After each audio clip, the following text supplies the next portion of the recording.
walk into any retail store, and they're going to have the shopping carts, the electric little wheelchair rascal things, and beside that, big, burly, barrel-chested strongmen with saddlebags on their hips so they can carry your merchandise, and they will pick you up and tote you around the store. Cradle me gently, Sven. Bring me to the cookies. Not those ones that double stuffs. Make haste. But I can't complain. Here now, I'm at a bar, and as it turns out, they serve alcohol at these places.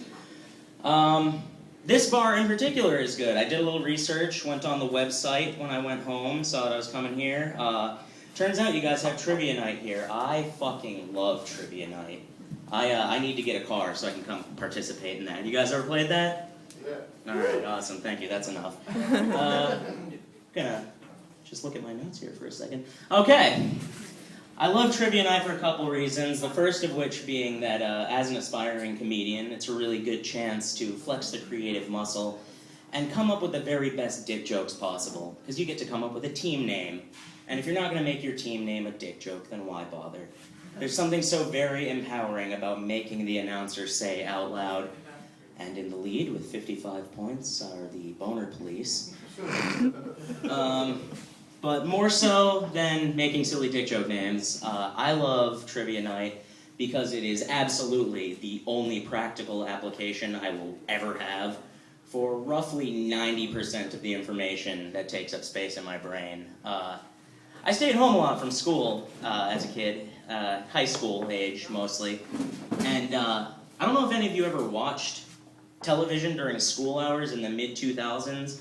There was literally nothing but retrospective programs on VH1. I love the 90s, 70s, 80s, what have you.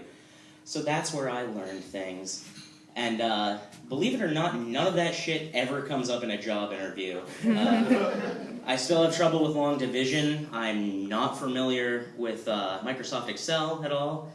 But I can tell you with authority that Pierce Brosnan did in fact play Remington Steele. And boy, those Rubik's Cubes sure were wacky. My favorite bar trivia experience probably was during a game I was not actually participating in. I was at a bar for non-trivia related activities, and me and my friends showed up late, didn't even know a game was going on, so we just sat and enjoyed it, discussing the questions amongst ourselves, until the question came up.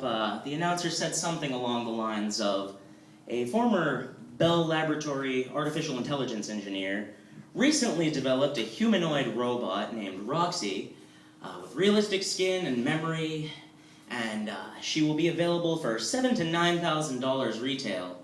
What is her purpose? If you haven't played bar trivia, the big no-no is to shout your answer out loud. That's frowned upon doubly if you're not actually participating in the game. So they didn't like it when I shouted out, sex! She's for sex! She's for fucking! Her name is Roxy the sex robot. She's a fuckbot. She's for fucking. You have sex with her. My answer was correct, but I was quietly encouraged to not participate in the game any longer. So I sat down and discussed with my friends an intellectual debate of whether or not we would have sex with a sex bot. My friend Tom chimes in with, I don't think I would do it with a sex robot because I have sex on an emotional level. I think he was dicking with me because, to the best of my knowledge, I don't hang out with anyone who has feelings. But it was an excellent point, and it got me thinking, I too have sex on an emotional level, which is precisely why I should have sex with a sex robot, because that emotion is rage. In what may or may not be related news, I became single a few months ago, and thank you, it was great. Whether you're happy about it or not, though, there's a certain amount of excitement that comes with being single, but the kind of excitement depends entirely on the kind of person you are. I got a lot of friends who are good-looking cats, know how to talk to women, and they get excited when they're newly single because they say, oh, I can fuck anyone I want now. My excitement is more along the lines of, I can make a Tony's Pizza tonight and eat the whole fucking thing by myself. That's awesome. I can watch cartoons till 2 a.m. Holy shit. I don't know if you're laughing at the joke or the premise that I once had a girlfriend. Yeah, I get it. I understand. There's not a lot of demand for 5'4" guys with bad skin and D&D tattoos, but when there is a call for that sort of thing, I'm the king of my goddamn domain. Thank you.